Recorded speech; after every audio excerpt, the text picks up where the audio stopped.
Bonjour à vous.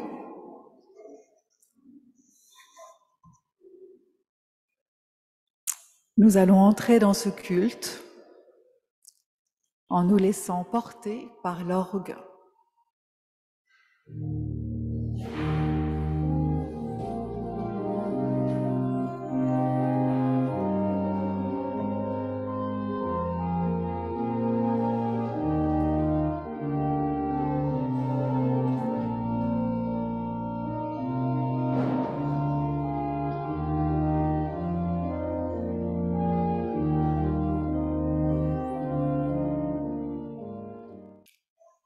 Bienvenue. Bienvenue dans ce culte. Bienvenue si vous êtes protestant. Bienvenue si vous n'êtes pas protestant. Bienvenue si vous êtes croyant, si vous n'êtes pas croyant. Et bienvenue même si vous ne savez pas très bien ce que vous êtes. Cette paroisse est un espace où vous êtes de toute façon bienvenus. Et vous avez aussi le droit d'être différent et même le droit de le dire. Vous avez toutes et tous votre place ici, dans ce lieu où on parle de Dieu et où on lit la Bible ensemble. Et nous écoutons pour commencer la parole d'espérance qui nous est adressée. La voici. Qui que vous soyez, d'où que vous veniez et où que vous alliez, Dieu vous donne sa grâce et sa paix par son Fils Jésus, notre Christ. Amen.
Oui, Seigneur, nous tournons les yeux vers toi et cela nous remplit de joie.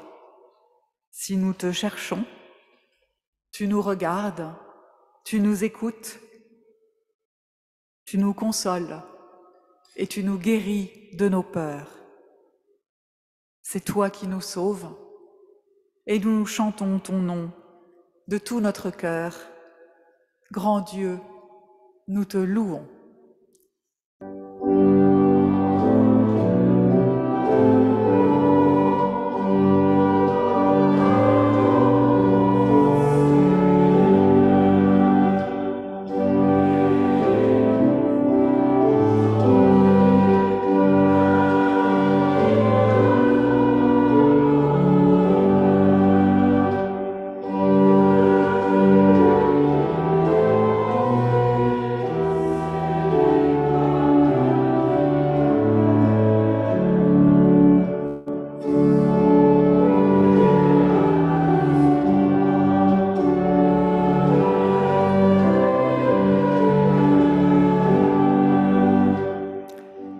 Il y a, je crois, 15 jours, lors de notre week-end de paroisse, où on a beaucoup travaillé sur le chant et sur le chant au culte, eh bien, on a dit que c'était un petit peu compliqué si tous les chants du culte changeaient tous les dimanches. parce que voilà, ça faisait beaucoup de chants nouveaux et on n'avait pas le temps de bien apprendre et de bien chanter un chant. Donc maintenant, voilà, les chants, il reste plusieurs dimanches. Celui-là, il est nouveau aujourd'hui, et peut-être qu'on va le garder encore quelques dimanches, voilà, pour bien le maîtriser. Et pour l'instant, nous allons faire silence pour nous présenter à Dieu comme nous sommes, sans phare ni masque, pour lui dire ce que nous ne pouvons dire à personne d'autre. Et nous allons là chercher au fond de nous tout ce que nous n'avons pas envie de dire, mais que nous pouvons dire à Dieu parce que lui, il accueille tout. Il peut tout entendre.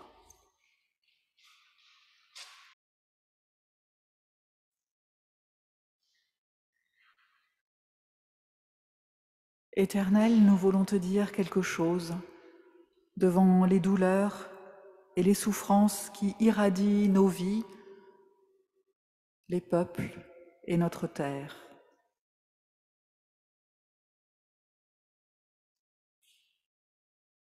Nous voulons te dire aussi notre désarroi quand nos propres erreurs, conscientes ou non, volontaires ou pas, prolongent ces douleurs et ces souffrances.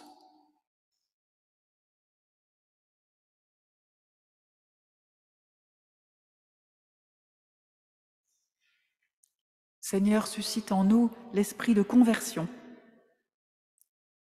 de changement. Puissions-nous comprendre, à travers d'autres points de vue, comment servir à quelque chose, à quelqu'un, à quelqu'une, sans être esclave d'une cause. Insuffle-nous un évangile qui relève et qui libère. Pardonne-nous d'agir si naturellement comme si nos pensées et nos actes n'avaient pas de conséquences. Mais libère-nous de la culpabilité et que ton dynamisme devienne notre joie et notre force. Amen.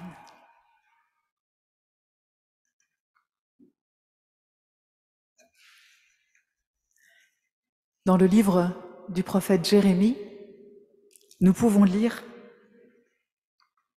cette parole d'accueil et de pardon que Dieu nous dit à chacun et chacune de nous aujourd'hui pour qu'elle rentre dans notre cœur. Il nous dit « Il y a de l'espérance pour ton avenir. »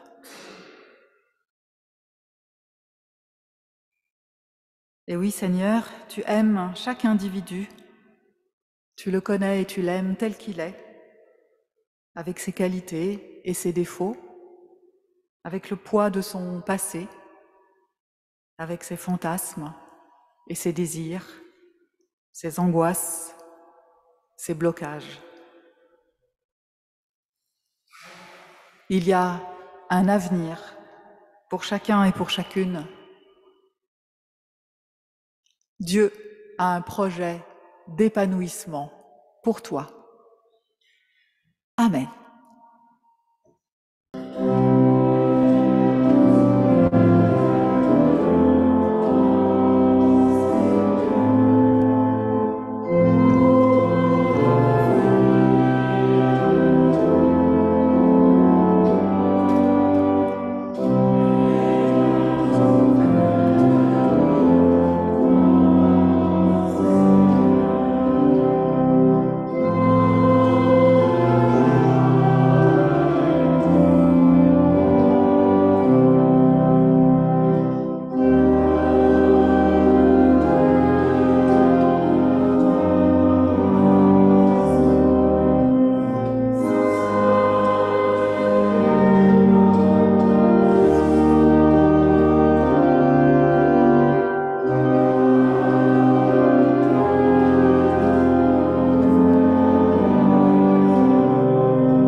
Les mains ouvertes, c'est un geste d'accueil, d'accueil de Dieu, d'accueil de la vie, d'accueil des autres, d'accueil de soi-même. Avant d'ouvrir la Bible pour y lire le texte que nous allons écouter ensemble, nous prions. Notre Dieu, nous te prions. Nous te prions de renouveler nos vies, de les rendre claires et belles à la lumière de ton évangile. Que ta parole nous atteigne au plus secret de nous-mêmes. Que ton amour emporte tout, nos volontés défaillantes ou rebelles,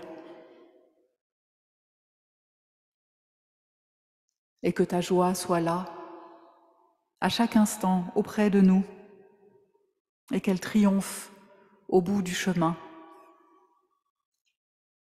car tu es un Dieu de vie, et tu prends soin de tes enfants. Amen. Et nous lisons ce matin l'évangile du jour, dans l'évangile selon Matthieu au chapitre 4, les versets 1 à 11. Alors Jésus fut emmené par l'Esprit au désert pour être mis à l'épreuve par le diable. Après avoir jeûné 40 jours et 40 nuits, il eut faim. Le tentateur vint lui dire : « Si tu es fils de Dieu, ordonne que ces pierres deviennent des pains. » Jésus répondit : « Il est écrit, l'être humain ne vivra pas de pain seulement, mais de toute parole qui sort de la bouche de Dieu. »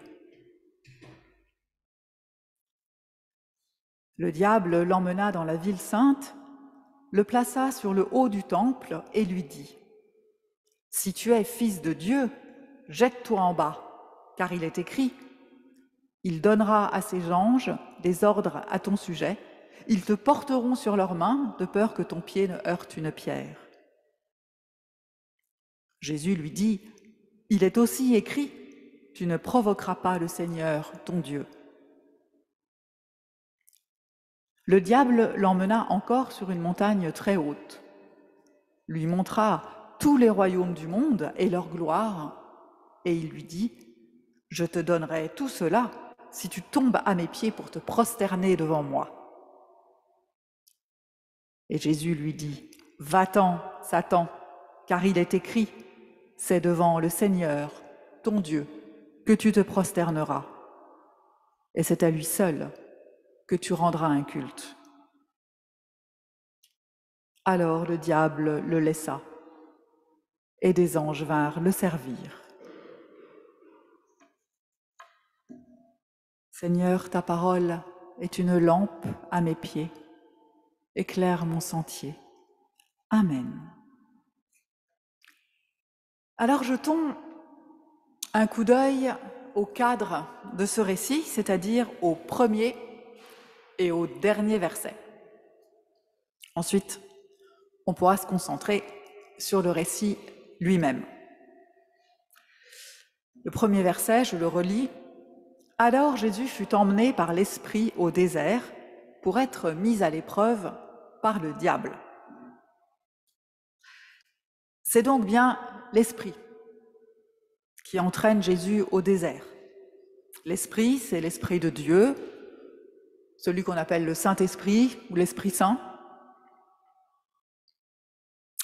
Et il emmène Jésus au désert pour être mis à l'épreuve. Il y a d'autres traductions qui disent pour être tenté.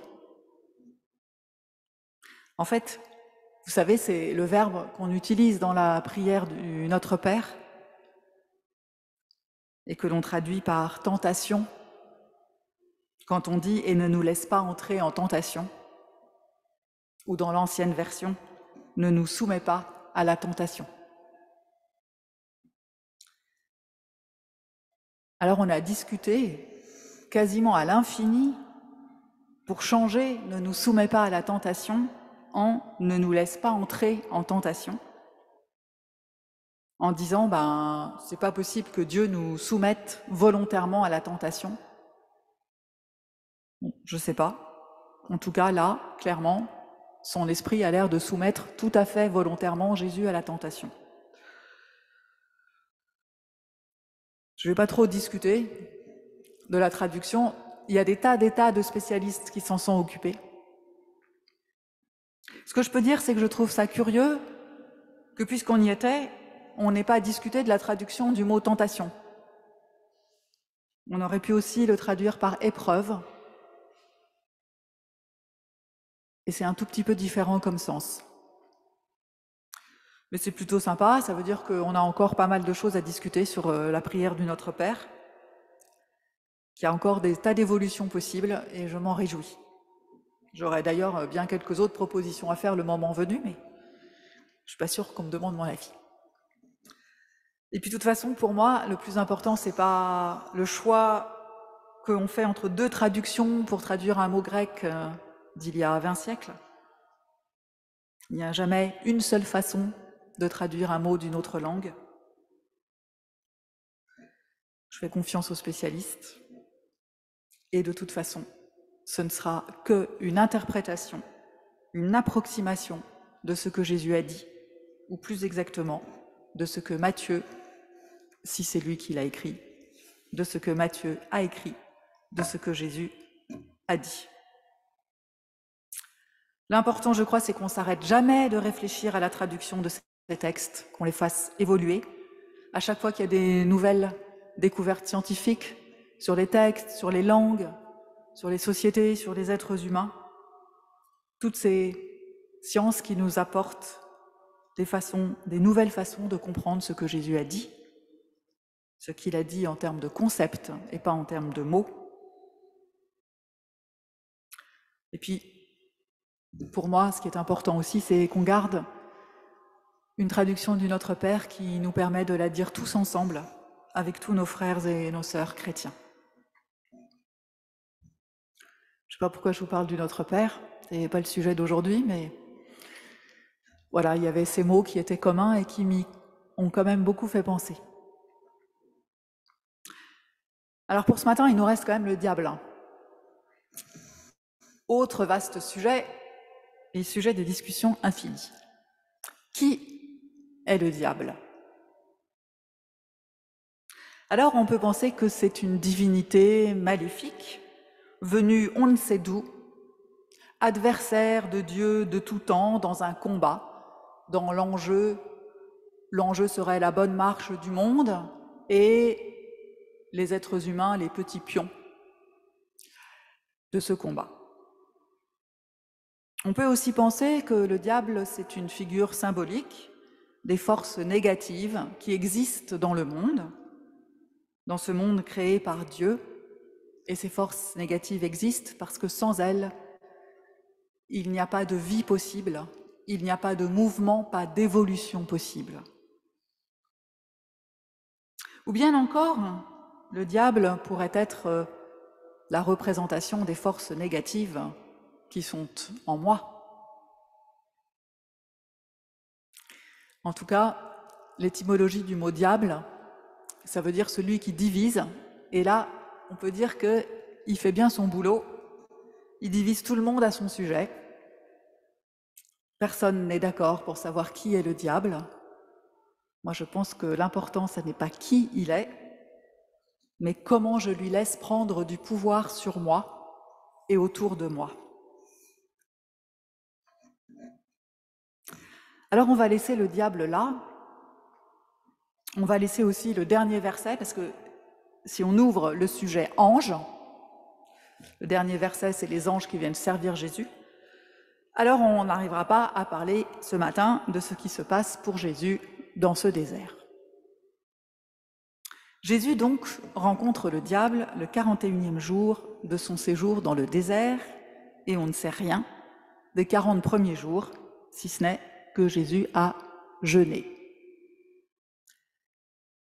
Alors pour comprendre ce que représentent le jeûne et le désert pour l'évangéliste Matthieu, il faut aller regarder dans l'Ancien Testament.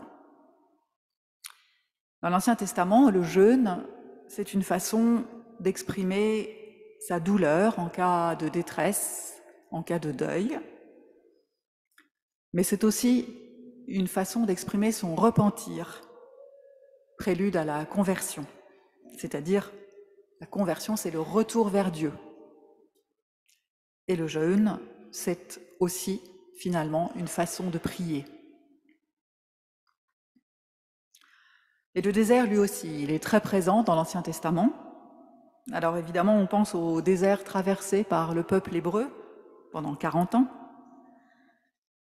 Et cette traversée, c'est comme une épreuve pour acquérir cette identité de peuple, d'enfant de Dieu. Et c'est une épreuve qui va être pleine de tentations. Des tentations de renoncement, des tentations de retour en arrière. Parce que le désert, c'est pas toujours une partie de plaisir. C'est par définition du vide, un lieu de manque, un lieu où on est confronté à soi-même, dans la solitude, à nos propres vides, à nos propres manques. Mais c'est aussi un désert où l'on chemine à travers les lieux les plus sombres de nous-mêmes et les étapes les plus arides de la vie, les plus solitaires aussi. Et le désert, c'est aussi un lieu de conversion, de rencontre avec Dieu. Finalement, le désert, ça n'est jamais simplement le désert, c'est toujours un endroit où il se passe quelque chose. Que se passe-t-il ici pour Jésus? Eh bien, d'une certaine façon, on pourrait dire que Jésus est confronté à son désir d'être un super-héros. Vous l'imaginez, Jésus vêtu d'une combinaison moulante, rouge et bleue, une grande cape dorée et un masque noir sur les yeux. Et il dirait que ces pierres deviennent des pains. Mais peut-être en fait que c'est nous qui sommes confrontés à notre désir que Jésus soit un super-héros. Et si ce diable qui défie Jésus, c'était nous? Nous qui voudrions bien que Jésus soit un super-héros doté de super-pouvoirs magiques et qu'il arrive quand on le sonne pour sauver le monde et pour nous sauver.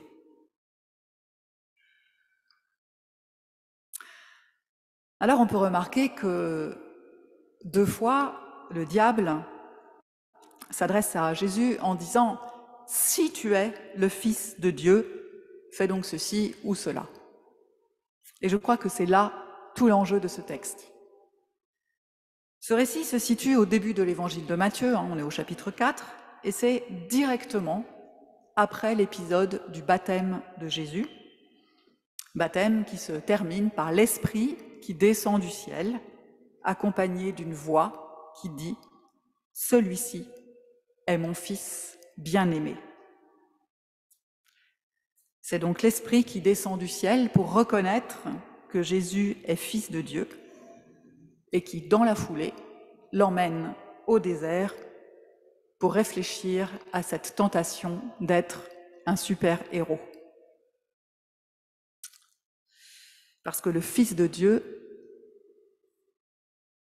ne veut pas dire, être Fils de Dieu ne veut pas dire faire des miracles. Faire des miracles, c'est l'apanage de Dieu. C'est lui qui décide quand, où et comment. Il s'agit donc pour ce Fils de Dieu, pour Jésus, de ne pas se prendre pour Dieu. Et il s'agit pour nous de ne pas prendre Jésus pour Dieu. Ou aussi pour nous de ne pas nous prendre pour Dieu. La tentation en est parfois grande. Mais Jésus, lui, ne tombe pas dans le piège. Lorsque le diable lui propose de se prendre pour Dieu et de changer les pierres en pain, Jésus lui répond « L'être humain ne vivra pas de pain seulement. Jésus répond, « Je ne peux pas, je suis un être humain. » Il a bien compris l'enjeu de cette tentation. Il dit au diable, « Je ne peux pas faire ce que tu me demandes parce que je ne suis pas Dieu. Je suis un être humain et à moi s'applique ce commandement du Deutéronome. L'être humain ne vivra pas de pain seulement, mais de toute parole qui sort de la bouche de Dieu. » À la deuxième proposition du diable, qui commence aussi par « Si tu es le Fils de Dieu », Jésus répond aussi en citant, encore dans le Deutéronome, un autre commandement adressé par Dieu aux humains. « Tu ne provoqueras pas le Seigneur ton Dieu. » Et à la troisième invitation du diable, Jésus, citant toujours l'Ancien Testament, affirme qu'il ne se prosternera que devant le Seigneur son Dieu et que c'est à lui seul qu'il rendra un culte. Avec ces trois citations, Jésus présente en quelque sorte un résumé de la confession de foi de l'Ancien Testament. Se nourrir de la parole de Dieu, ne pas le provoquer, ne reconnaître qu'un Dieu et lui rendre un culte. Et on pourrait rajouter, ne pas se prendre pour Dieu. Alors bien sûr que Jésus est le Fils de Dieu. Et cela le lie totalement à Dieu, à tel point que dans le reste des évangiles, ce que fera ou ce que dira Jésus sera le reflet de ce que Dieu dit et ce que Dieu fait. Et c'est pour ça que Jésus pourra faire des miracles, que Dieu fera en fait à travers lui. Mais Jésus ne se prend pas pour Dieu, malgré toutes les tentatives du diable. Alors à nous de ne pas nous prendre pour Dieu. Et dans ce chemin vers Pâques, à nous de cheminer dans nos déserts intérieurs et extérieurs pour y trouver la confirmation de notre humanité. Cette humanité qui fait de nous des enfants de Dieu, qui nous rend dépendants de Dieu, si proches et en même temps si infiniment distants de lui. Mais cette humanité qui nous rend si dépendants du Christ, venu pour combler cette distance. Amen.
Maintenant, le moment de l'intercession.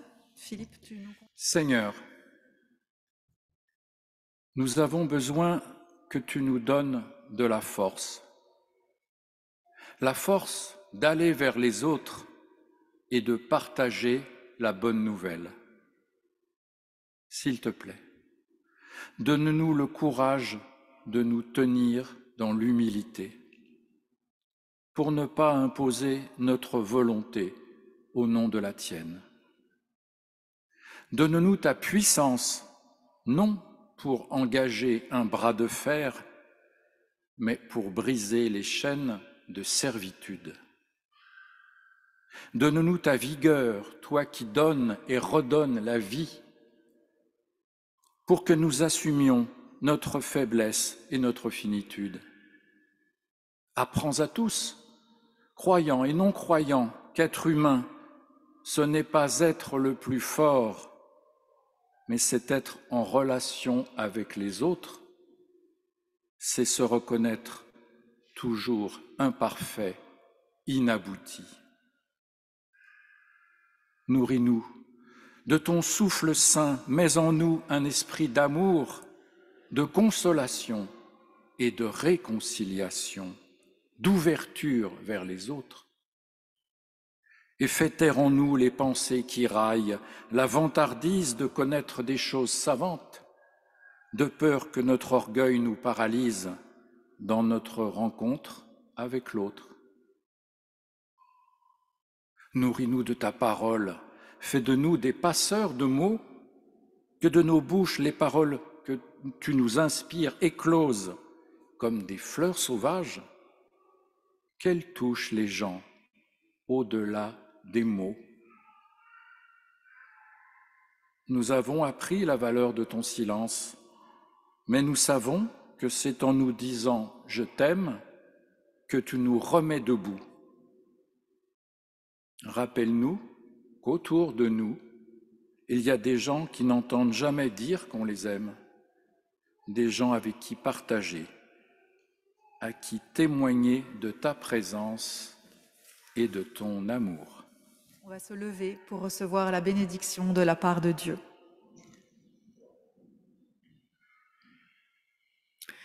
Frères et sœurs, allez. Allez avec la certitude que Dieu vous offre sa vie et sa bénédiction, et qu'elles sont infiniment plus fortes que toute vie humaine. Le Seigneur vous bénit et vous garde, vous et tous ceux que vous aimez. Amen.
Bon dimanche, bonne semaine, à très bientôt.